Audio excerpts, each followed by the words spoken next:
Assalamualaikum warahmatullahi wabarakatuh. Halo semua, perkenalkan nama kakak Nur Fadilah.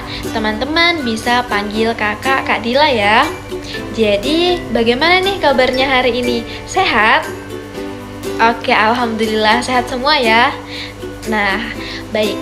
Sebelum memulai pembelajaran, kita akan berdoa terlebih dahulu ya. Oke, kepada ketua kelasnya hadir? Oh iya, hadir. Oke, silahkan kepada ketua kelasnya untuk memimpin doa. Oke, berdoa dimulai.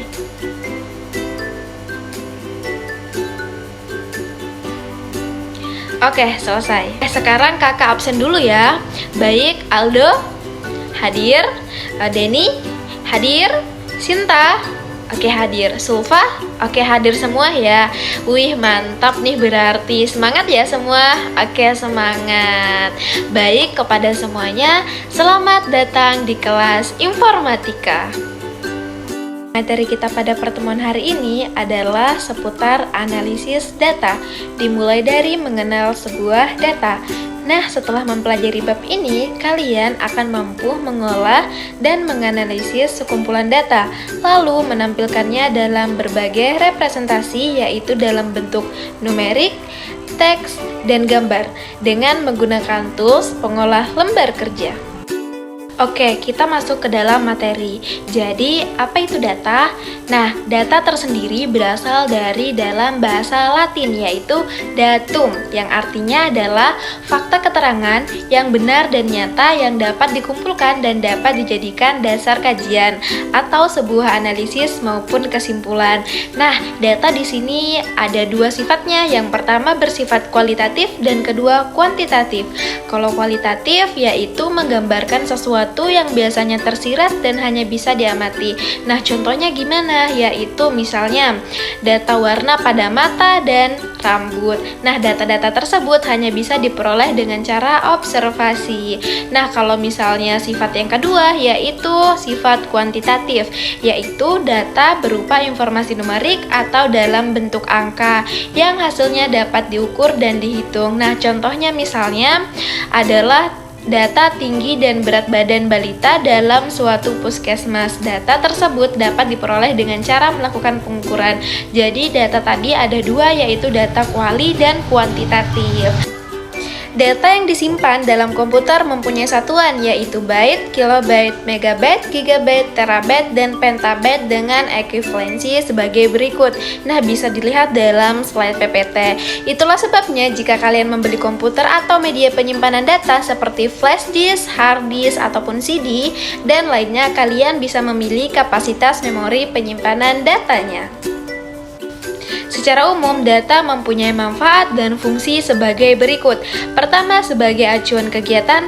Kedua, sebagai dasar perencanaan. Ketiga, sebagai dasar untuk membuat keputusan. Lalu yang terakhir, sebagai bahan evaluasi. Nah, teman-teman, setelah mengenal apa itu data, mari kita mengenal apa itu analisis data dan apa itu interpretasi data.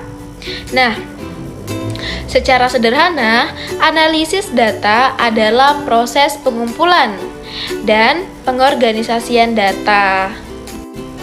Untuk apa? Yaitu untuk menarik kesimpulan yang berguna dari data tersebut. Proses analisis data menggunakan penalaran yang runtut, masuk akal, dan logis. Lalu, apa itu interpretasi? Nah, ini adalah memberikan kesan pendapat atau pandangan terhadap sesuatu. Interpretasi juga berarti menafsirkan data. Nah, sehingga data kita menjadi lebih bermakna. Jadi gitu. Nah, lalu mengapa sih kita perlu menganalisis data? Mengapa ya?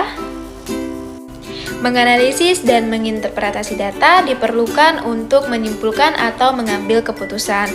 Nah, kalian akan dapat mengambil keputusan dengan baik berdasarkan data. Misalnya nih, untuk menentukan pakaian hangat atau dingin kalian akan lebih akurat jika mempunyai data temperatur ruangan daripada hanya sekedar perasaan. Untuk mengolah suatu data diperlukan sebuah perangkat lunak. Contohnya adalah Microsoft Excel.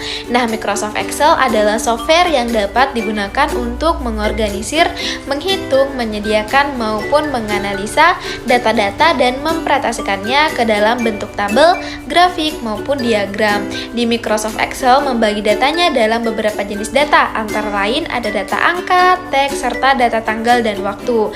Data angka adalah data yang murni berupa angka atau simbol-simbol yang berhubungan dengan nilai. Lalu data teks merupakan data yang mengandung data angka, spasi, karakter-karakter lainnya yang bukan bertipe numerik atau kombinasi.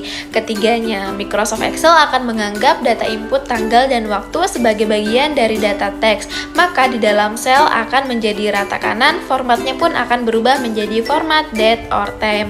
Nah, berikut ini adalah tampilan lembar kerja pada Microsoft Excel, atau bisa disebut juga dengan worksheet. Oke teman-teman, sekian materi kita hari ini. Sampai jumpa pada pertemuan selanjutnya. Selamat belajar. Assalamualaikum warahmatullahi wabarakatuh.